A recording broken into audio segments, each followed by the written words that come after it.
하나님께서 우리에게 주시는 말씀은 요한복음 1장 12절 말씀입니다.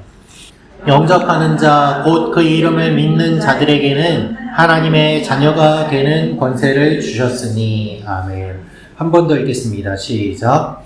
영접하는 자, 곧 그 이름을 믿는 자들에게는 하나님의 자녀가 되는 권세를 주셨으니. 아멘. 잠깐 기도하겠습니다.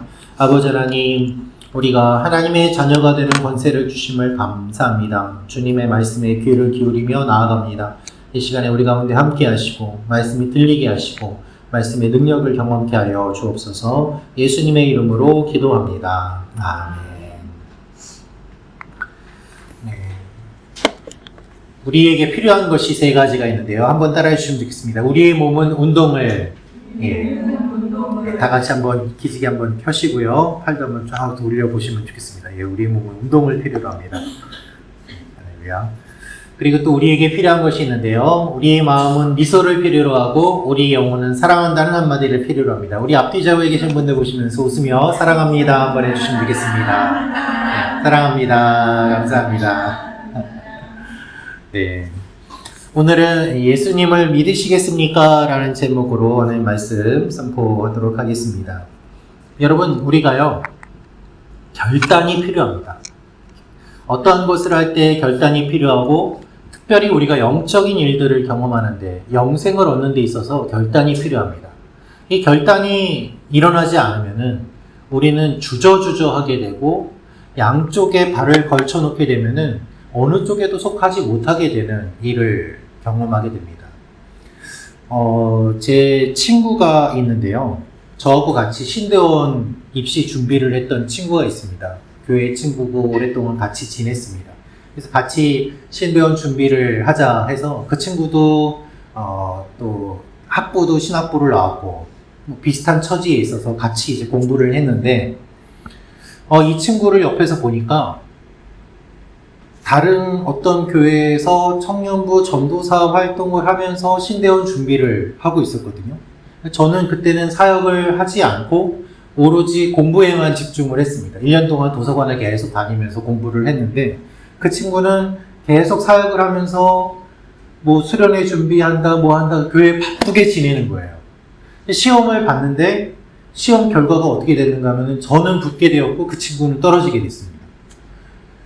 그런데 그것이 한 번, 두 번이 아니고 또 떨어지고 또 공부하고 또 떨어지고 또 공부를 하는데 제가 옆에서 안타까워서 이런 이야기를 했어요. 잠시 사역을 내려놓고 일단 신대원 들어간 다음에 공부를 하면 좋지 않겠는가 라고 이야기를 했더니 그래도 이것도 좋은 거고 이것도 중요한 건데 하면서 교회 사역을 열심히 하면서 또 신대원 준비도 하는 거예요. 근데 양쪽 다 열심히 준비를 하면 모르겠는데 이쪽에 너무 열심히 하느라고 공부를 안 했던 거죠. 그 결과 칠수를 했습니다. 그래서 7년 만에 이 친구가 신대원에 들어갔어요. 저는 목사 안수를 받았고 그 친구는 이제 겨우 신대원에 들어가는 그러한 상황이 되고 말았습니다. 제가 옆에서 보니까 결단하지 못하니까 아무것도 되지 않는 모습을 보았어요. 교회 사역도 물론 중요하죠. 그렇지만 신대원 들어간 다음에 교회 사역을 더 열심히 할 수도 있지 않습니까? 열심히 공부한 것을 가지고 교회를 섬길 수도 있지 않습니까? 그렇지만 지금이 좋은 거예요. 여기가 좋은 거예요. 결단하지 못하고 끊지 못하고 정리하지 못하고 양쪽 다 하려고 하니까 집중이 안 돼서 7년이나 시간을 보내는 모습을 제가 옆에서 보게 되었습니다. 그 친구하고 또 다른 친구도 한 명 있었는데요. 이 친구는 어떠한 결단을 못 내렸는가 하면 컴퓨터를 못 사는 결단을, 컴퓨터를 사는 결단을 못 내리는 친구가 있었습니다. 제가 신대원 다니면서 같이 기숙사를 썼는데 저 같은 방 기숙사 친구였거든요. 리포트를 이제 제가 쓰고 있는데 옆에서 와가지고 현아 내가 컴퓨터를 하나 사야 될 것 같은데 너 컴퓨터 잘하는 것 같으니까 컴퓨터 하나만 좀 예산을 정해서 알려줄 테니까 모델하고 좀 소개를 해줘라. 그래서 제가 열심히 알아보고 알려줬어요. 안 사더라고요. 왜 안 사니? 그랬더니 또 새로운 게 나온 것 같은데 그거 조금 알려주면 안 되겠냐. 그래서 제가 또 알려주고 또 사나 봤어요. 못 사는 거예요. 그렇게 3년이 지났어요. 너무 답답한 거예요. 야, 빨리 사야지. 너도 하지 않겠니? 그랬더니 그래도 이것도 좋은 거 같고 저것도 좋은 거 같고. 그런데요, 그 친구가 결혼은 6개월 만에 했습니다. 그래서 저희가 막 놀려댔어요. 너는 컴퓨터는 결정하는데 3년이 넘게 걸리면서 배우자는 결정하는데 6개월밖에 안 걸리는구나. 그러면서 컴퓨터보다 배우자 고르기가 쉽더냐 막 이러면서 막 놀렸던 기억이 있어요. 결단을 못하면은 아무것도 하지 못합니다. 여러분, 우리가 예수님을 믿는다고 할 때에는 내가 주님만을 섬기겠습니다. 다른 신은 섬기지 않겠습니다. 라는 이 결단이 있어야 가능한 것입니다. 주저주저 하는 것이 아니라 이 신도 좋고 저 신도 좋고가 아니라 나는 주님만을 믿겠습니다. 나는 주님만을 따르겠습니다. 나는 주님이 나의 인생의 가장 중요한 분입니다라는 이 고백이 바로 우리가 예수를 믿는다는 뜻이에요. 근데 많은 분들이 그런 생각을 잘 못해요. 이것도 좋고 저것도 좋고 이 신도 좋고 저 신도 좋고 그저 좋은 것 중에 하나면 나에게 걸려라 라는 마음으로 사는 사람들이 참 많은 것이죠. 그래서 일본어에도 그런 말이 있습니다. 카미사마 데모, 호토케 사마 데모 라는 말이 있는데요. 부처님이든지 신이든지 어떤 것 하나라도 나에게 유익이 되는 것 하나만 있으면 되지 않겠느냐라면서 여러 신들을 섬기는 모습을 보게 됩니다. 그러나 주님은 그러한 말씀을 하지 않으세요. 예수를 믿으려면 주님만을 믿고 따르겠다고 결단하는 결단이 필요한 것이죠. 우리 요한복음 3장 16절의 말씀 우리 같이 읽도록 하겠습니다. 시작. 하나님이 세상을 이처럼 사랑하사 독생자를 주셨으니 이는 그를 믿는 자마다 멸망하지 않고 영생을 얻게 하려 하심이라. 아멘. 여러분, 이 말씀은 무엇을 의미하는가 하면 하나님이 결단하셨다는 것을 뜻해요. 하나님이 이 세상을 사랑하기 때문에 결단하시고 그 아들을 보내어 주셨습니다. 거기에서 하나님의 구원의 역사가 일어나는 거예요. 다 결혼하셨으니까 또 여러분들 또 경험이나 드라마나 많이 보셔서 아시겠으니까 말씀을 드리겠습니다만은 여러분이 만약에 교제하는 사람이 있는데 10년, 15년을 교제하는데 이 사람이 결혼하자고 이야기를 안 해요. 얼마나 답답합니까? 나하고 사귀는 건지 결혼을 하자는 건지 헤어지겠다는 건지 남자가 결단력도 없고 두루뭉술하고 제대로 이야기도 안 해주면 답답하죠. 결단하지 않으면 안 되는데 왜 사람들이 결단을 못하는가? 자신이 없거든요. 믿음이 없는 거예요. 그래서 사람들이 요즘은 결혼을 안 하고 동거부터 한다고 하지 않습니까? 상대에 대한 확신이 없는 거예요. 그렇다면 여러분, 그렇게 한다고 상대에 대한 확신이 생깁니까? 그렇지 않죠. 일단 결단하고 그 사람과 함께 해야지 알 수 있는 부분이 있지 않습니까? 하나님이 먼저 우리를 사랑하셨어요. 우리가 주님을 사랑하기 전에 주님이 먼저 우리를 사랑하셨고 주님이 이 세상을 사랑하셨기 때문에 그 아들을 보내어 주신 거예요. 그렇기 때문에 주님을 믿는 사람은 멸망하지 않고 영생을 얻게 됩니다. 하나님은 우리에게 사랑을 보여주셨어요. 그리고 우리에게 묻습니다. 너는 나를 사랑하느냐? 그것이 요한복음 21장에서 예수님이 베드로에게 물어보신 내용이에요. 요한의 아들 시몬아, 내가 나를 사랑하느냐? 이 사랑은 결국에는 결단의 다른 표현인 것이죠. 여러분, 이 사람도 사랑하고 저 사람도 사랑하고 그건 사랑이 아니지 않습니까? 내가 이 사람을 사랑한다면 다른 사람은 당연히 배제가 되는 거예요. 내가 주님을 믿는다면 다른 신은 당연히 배제가 되는 거예요. 그러나 그렇게 하지 않았기 때문에 하나님은 구약에서부터 계속해서 우상 숭배의 위험성에 대한 말씀을 해주셨습니다.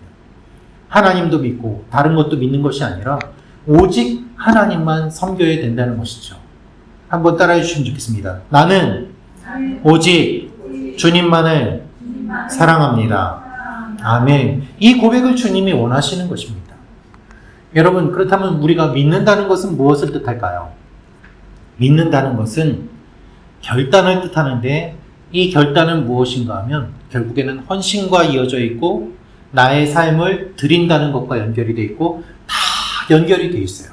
그 모든 것의 시작은 결국에는 결단입니다. 결단. 제가 아는 한 분이 예수님을 믿고 교회에 오셨고 그리고 주님을 영접하셨어요. 근데 이분이 집에 부적이 많은 거죠. 그래서 저를 신방 요청을 하신 적이 있습니다. 목사님, 와서 저희 집에 부적을 좀 떼주세요. 제가 여쭤봤어요. 혼자는 못 떼시겠습니까? 그랬더니 아직은 제가 그것 때문에는 불안해요. 무슨 일을 겪을 것 같아요. 와서 예배를 좀 드려주세요.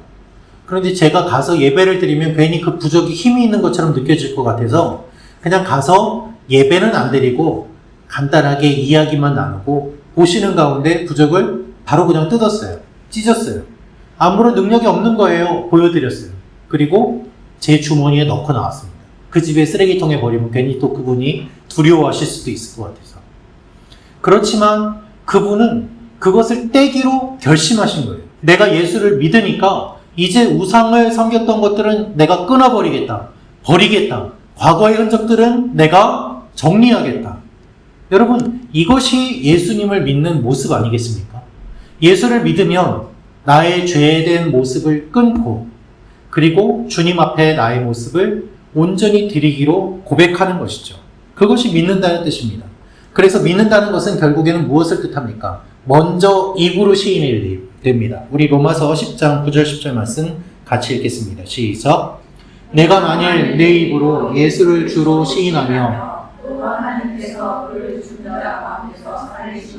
내 마음에 믿으면 구원을 받으리라. 사람이 마음으로 믿어 의에 이르고 입으로 시인하여 구원에 이르느니라. 아멘. 여러분, 우리가 주님을 입술로 내가 믿습니다 고백하는 것은요, 내 힘과 능력으로 안 되는 일입니다. 성령께서 계시지 않으면 불가능한 일이에요. 그래서 성령님이 여러분의 마음속에 임재하셔서 믿게 하시고 고백하게 하세요. 내 입술로 선포하는 것이 중요합니다.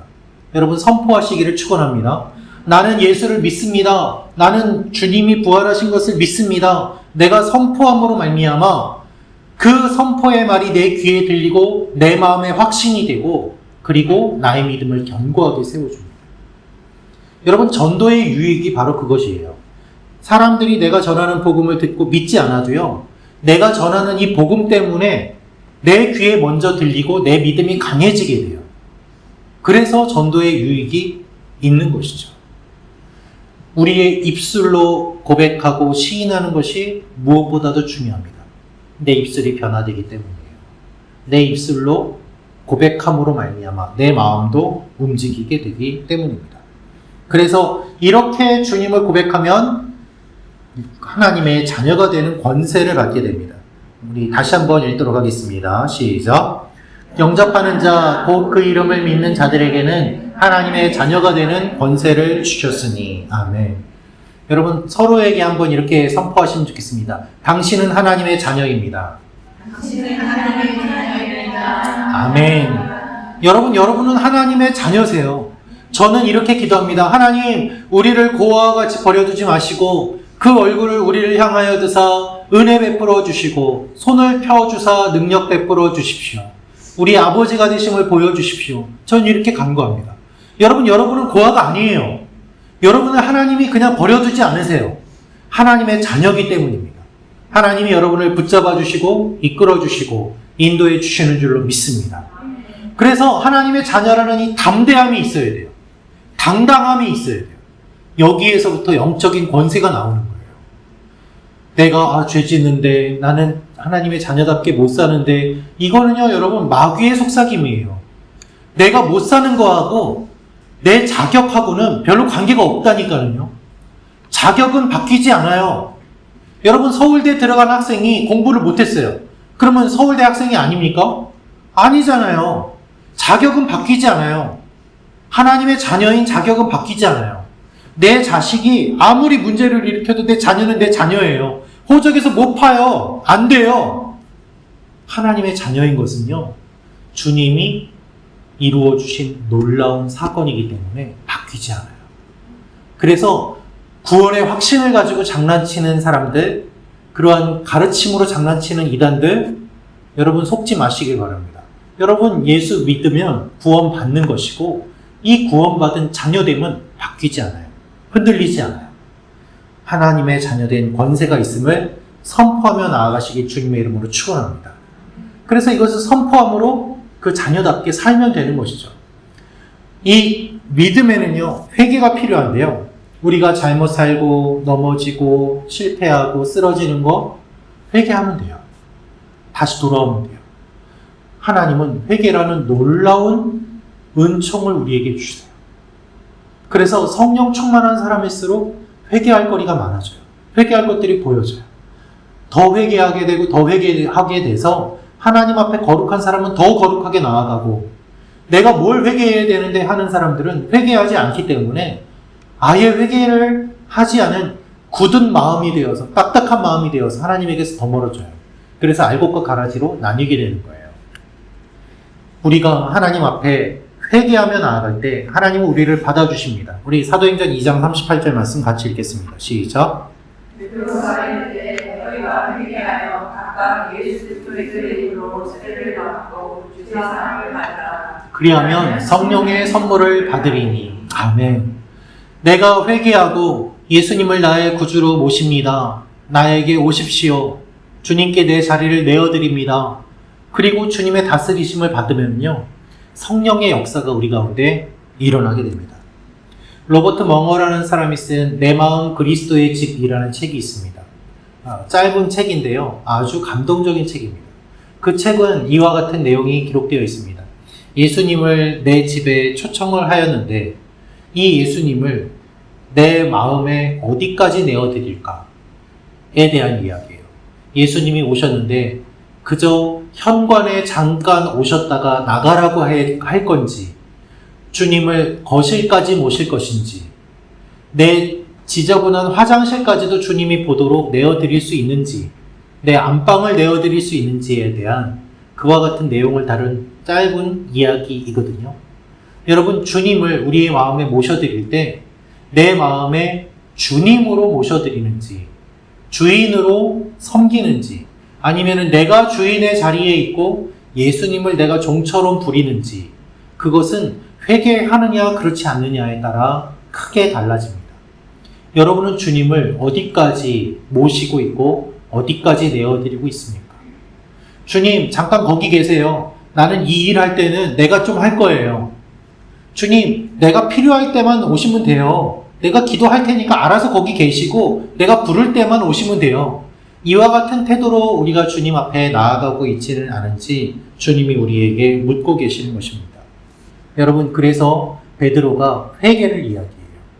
내 모든 것들을 내어드리는 그 일을 통해서 주님이 우리 가운데 오시는 일을 기대하는 것이죠. 우리 요한복음 5장 24절 말씀 같이 읽겠습니다. 시작.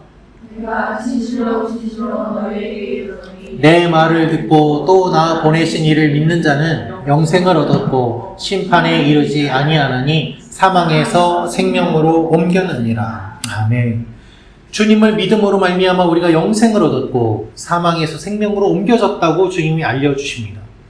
우리가 계속해서 요즘 새벽기도 때 고린도전서 말씀을 보는데 고린도전서 15장의 부활에 관한 이야기를 하면서 바울도 이 이야기를 하고 있습니다.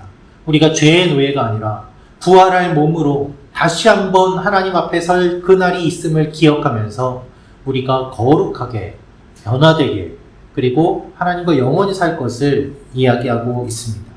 여러분, 예수를 믿으면요, 그냥 이 땅에서만 사는 시각이 아니라 하늘을 바라보는 시각으로 살아가게 됩니다. 그것이 예수 믿는 유익이 되는 거예요. 그래서 우리가 예수님을 믿으면 어떤 일이 일어나는가? 영생을 얻었고, 그리고 심판에 이르지 않아요. 이미 우리는 사망에서 생명으로 옮겨진 존재예요. 그래서 내가 구원받은 자로서의 삶을 살아갈 수 있게 되는 것이죠. 그래서 내가 한 번에 변하는 것이 아니라 점점 계속해서 변화되어가는 이 과정을 통해서 주님께 영광을 돌리는 일들이 우리의 삶에 일어나게 됩니다. 결국 예수를 믿는다는 것은 무엇을 뜻하는가 하면요, 하나님과 관계를 맺는다는 것을 뜻해요. 우리 사도행전 16장 30절 31절 말씀 같이 읽겠습니다. 시작. 그들을 데리고 나가 이르되 선생들이여 내가 어떻게 하여야 구원을 받으리까 하거늘 이르되 주 예수를 믿으라 그리하면 너와 네 집이 구원을 받으리라 하고. 아멘. 이 말씀이 유명한 말씀인데, 감옥에 갇혀있던 바울과 실라가 찬양을 할 때 감옥문이 열렸습니다. 도망간 줄 알고 간수들이 아, 나는 이제 죽었구나 생각하였을 때 도망가지 않은 그들의 모습을 보고 놀랬습니다. 어떻게 해야지 됩니까? 내가 어떻게 해야지 구원을 받겠습니까? 이때 주 예수를 믿으라, 그리하면 너와 네 집이 구원을 받으리라 복음을 전하였고, 이렇게 복음을 들은 간수들이 자신들뿐만 아니라 그 가족들까지 다 세례를 받는 일들이 일어났습니다. 여러분, 우리가 예수님을 믿으면 어떤 일이 일어날까요? 관계가 회복이 돼요. 하나님과 나와의 관계, 나와의 관계, 나와 이웃과의 관계. 그래서 가족도 구원을 받고 이 관계가 확장되는 것을 보게 됩니다. 내가 하나님과 관계를 맺을 수 있는 것은 하나님이 삼위일체 하나님으로 완벽한 관계 가운데 계시는데, 이 하나님이 이 세상을 만들면서 우리를 불러주셨기 때문이에요. 그래서 우리는 하나님과 관계를 맺을 수 있는 존재로 지음받았어요. 그것이 하나님의 형상으로 지음받았다는 뜻이에요. 그래, 이 관계가 어떻게 퍼져나가는가 하면 아담과 하와로, 그리고 자녀들로, 피조물로 계속 퍼져나가서 제사장의 역할을 우리가 맡았단 말이죠. 근데 죄로 인해서 이 관계가 깨졌어요. 그래서 여러분, 이 시대를 살아가는 사람들의 모습을 보십시오. 가장 큰 특징이 무엇입니까? 혼자 있는 거예요. 관계 맺기를 못해요. 그 관계 맺기가 어색해요. 다른 사람들에게 전화도 못하고 카톡하는 것도 두려워요. 이 사람이 나를 어떻게 생각할까 불안해해요. 그런데 예수님을 믿으면 어떤 일이 일어나는가? 관계가 회복이 돼요. 나와 나의 관계, 하나님과 나와의 관계, 이웃과의 관계. 그래서 이 관계의 회복을 맛보는 것이 믿음의 모습이고요. 하나님께서 우리에게 교회를 주신 것은 이 관계가 교회 공동체 안에서 아름답게 경험되도록 하신 거예요. 예수님이 요한계시록 19장에 어린 양의 혼인잔치를 말씀하시는 이유는 무엇인가 하면은, 우리가 성경은 언제나 결혼 관계로 이야기를 하는데, 우리가 어린 양의 신부가 되어서 주님과 하나 되는 연합과 일치의 기쁨을 맛보게 됩니다. 그래서 이 연합과 일치의 하나됨의 기쁨을 맛볼 수 있는, 가장 이 땅에서 누릴 수 있는 최고의 연합이 결혼이기 때문에 성경은 결혼을 중요하게 이야기하고요. 아담과 하와가 한 몸이 된 것을 강조합니다. 그래서 주님과 우리가 결혼하고 한 몸이 되고, 그리고 이것이 확장되어서 천국으로 이루어짐을 성경은 이야기하고 있어요. 사탄은 이걸 잘 알기 때문에 결혼 관계를 깨뜨리고 결혼을 못하게 하고, 그리고 우리의 결혼에 대한 인식을 왜곡시키고 동성끼리 결혼하게 하고, 그리고 여러 사람과 결혼하게 하고 하는 일들, 이혼과 가정 깨지는 여러 가지 일들에 대해서 다양한 일들이 일어나는 이유는 무엇인가 하면, 하나님이 만드신 연합의 원리를 사탄이 알기 때문에 이걸 깨뜨리기 위해서요. 여러분, 교회가 왜 그렇게 싸웁니까? 왜 그렇게 싸우는 교회가 많아요? 사탄이 이 연합을 제일 싫어하기 때문에 그래요. 그래서 자꾸 다양한 모습으로 방해하는 것이죠. 우리가 깨어서 기도해야 되는 중요한 제목 중에 하나가 바로 이 연합과 일치입니다. 많은 사람들이 예수를 믿어도 요즘은 교회에 소속되기 싫어합니다. 나 혼자 예수를 믿겠다는 거예요. 그러나 기억하십시오. 내가 예수를 믿을 때 이미 나보다 먼저 예수 믿은 사람들이 있었어요. 그들과 연합하게 되고 그들과 하나 되게 되고 천국에서 같이 하게 되는 일들이 일어납니다. 혼자 믿는 신앙은 기독교에는 없습니다. 그렇다면 예수님이 그냥 혼자 사역하셨죠. 예수님 제자들과 함께 어울리면서 3년 동안 먹고 마시지 않았습니까? 공동체를 만들지 않았습니까? 그것이 무엇을 뜻하는가 하면 바로 이 연합과 이 특별한 관계를 맺게 된다는 것을 뜻하는 거예요. 주님을 믿으면 너와 내 집이 구원을 얻으리라. 함께 연합하게 되고 관계를 맺게 되고 하나 되게 됩니다. 주님과 우리가 하나 되게 되고 그리고 이 연합이 계속 확장되는 것이죠. 그래서 여러분, 우리가 서로 사랑하며 이 관계를 이루어야 됨을 주님 알려주십니다. 우리 요한일서 4장 11절 말씀 같이 읽겠습니다. 시작. 우리도 서로 사랑하는 것이 마땅하도다. 아멘. 그렇습니다, 여러분. 우리가 서로 사랑하면서 관계를 맺고 그리고 이 관계를 통하여서 하나님의 사랑을 경험하게 되는 그 일들. 그것이 하나님께서 가정을 만드신 이유고 교회를 만드신 이유예요. 이 세상에 많은 조직이 있는데 하나님이 직접 만드신 조직은 딱 두 개밖에 없어요. 하나는 가정이고 다른 하나는 교회입니다. 그래서 가정은 교회 같아야 되고 교회는 가정 같아야 되는 거예요. 예전에 구약시대 때는 교회가 없지 않았습니까? 그럼 신앙교육이 어디에서 이루어졌을까요? 가정에서 이루어졌어요. 그리고 민족 공동체 안에서 명절을 지키면서 절기를 지키면서 신앙교육이 이루어졌어요. 근데 교회가 생겨나지 않았습니까? 신앙교육이 교회에서 이루어지고 그리고 믿지 않는 가족들이 있기 때문에 교회가 영적인 가족이 되어서 믿지 않는 가족을 가진 사람들을 위로하고 그들 가정의 구원을 위하여 기도하고 함께 웃고 함께 우는 그 일들이 교회 가운데 일어났던 것이죠. 그래서 교회는 그냥 모이는 모임이 아니라 하나님께서 역사하시는 사역의 현장이고 간증의 현장으로서 함께 모일 때에 하나님의 일들이 일어나는 그것이 교회의 진정한 의미인 것입니다. 그런데 많은 사람들이 요즘은 이런 내용들을 몰라요. 그냥 내가 좋아서 이 교회 가고 저 교회 가고 그리고 내 마음에 들지 않으면 또 다른 데를 찾아가요. 교회의 의미를 생각하고 내가 교회의 일원으로서 함께 사랑하고 지내는 것에 대한 생각은 하지 않고 나의 만족을 위하여서 교회를 이용하려고 하는 사람들이 참 많습니다. 그렇기 때문에 결국에는 하나님께서 만드신 원래의 모습이 계속해서 왜곡되는 일들을 우리는 보게 됩니다. 사랑하는 성도 여러분, 교회가 아니면 우리가 어디에서 주님 이야기 나누겠습니까? 교회가 아니면 우리가 어디에서 함께 손잡고 울면서 기도하겠습니까? 내 속마음 기도 제목 내놓고 기도할 수 있는 곳이 교회가 아니면 어디에 있겠습니까? 없어요, 여러분.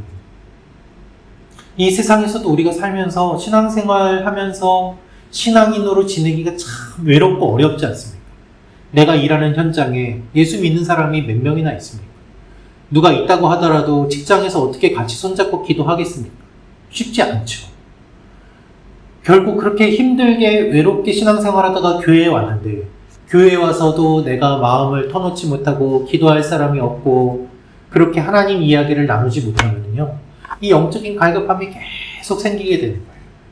그래서 우리가 모이면 같이 하나님 이야기를 하고 서로 위하여 기도하고 영적인 분위기를 계속 만들어 나갈 때 하나님께서 우리 가운데 놀라운 일들을 이루시는 것이죠.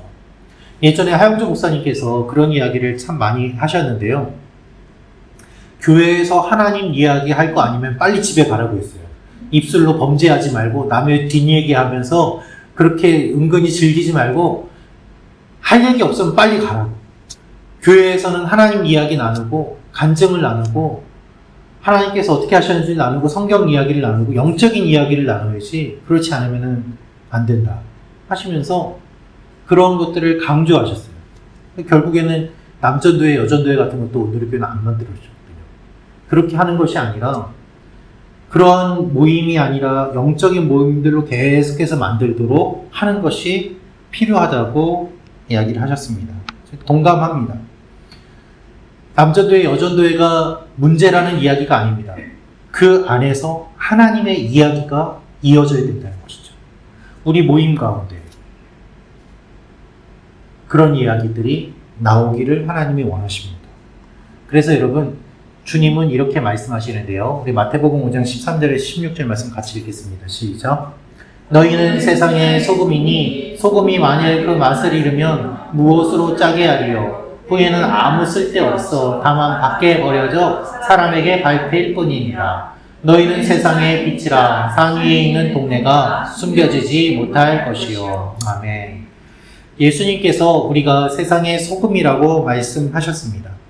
그런데 이것은 무엇을 뜻하는가 하면은 이 사회에 소금으로, 빛으로 영향력을 발휘하라는 주님의 마음이 담겨 있습니다.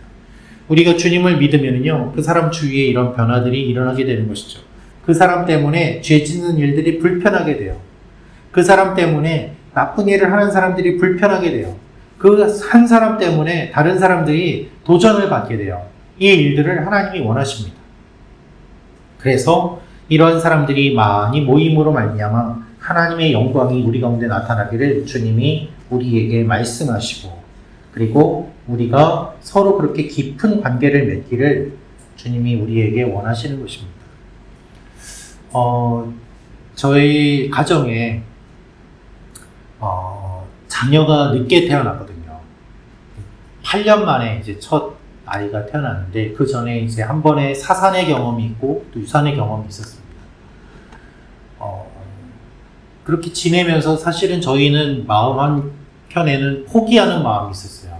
하나님이 계속 자녀를 안 주시니까, 먼저 데려가시니까, 2명이나 먼저 데려가신 그 일들을 통해서 그러면 우리는 그냥 우리끼리 그냥 부부가 지내면은 좋겠다 생각을 했는데, 그때 저희가 섬겼던 공동체에 기도 제목을 내놓고 그리고 저희 사정을 같이 나누었습니다. 그 공동체에 집사님, 장로님, 권사님들이 저희 이야기들을 다 아시니까 매번 모임 때마다 기도를 해주셨어요. 그리고 나서 어떤 일이 있었는가 하면요, 그 해 지나면은 이제 우리는 포기해야 되겠다 생각을 했는데, 그 해가 지나가기 전에 딱 12월에 하나님이 자녀를 주셨어요. 하나님 너무 얄궂으신 분이죠. 딱 포기하려고 했던 그때에 자녀가 생기게 해주시는데요. 저희가 기뻐했지만 저희보다 더 기뻐하신 분들이 저희를 위해서 기도해 주신 분들이셨어요. 그래서 저희 진이 태어났을 때요, 얼마나 기뻐하셨는지 몰라요. 그래서 지나가면서 이제 한마디씩 하시는 거죠. 목사님, 제가 기도해서 태어난 거 아시죠? 저희 때문에 이렇게 태어난 거 아시죠? 막 이러면서 그 기쁨을 함께 나누어 주시는데요, 너무 감사했습니다. 여러분, 성도는 목사의 기도를 통해서 사랑을 경험하고, 목사는 성도의 기도를 통해서 사랑을 경험하고, 서로의 기도를 통해서 사랑을 경험하는 관계가 아름다운 관계 아니겠습니까? 그것이 비록 교역자와 성도와의 관계만이 아니라 성도끼리도 서로를 위하여 기도하고 함께 기뻐하고 또 함께 울고, 그렇게 하나님이 우리 가운데 하시는 것들을 바라볼 때 그 공동체는 건강한 공동체가 되고 흔들리지 않는 공동체가 되죠. 왜냐하면 그 하나님이 함께 하신 역사를 같이 경험한 경험이 우리의 삶의 여정으로 남아있기 때문이에요. 그래서 함부로 그것을 뒤흔들지 못해요.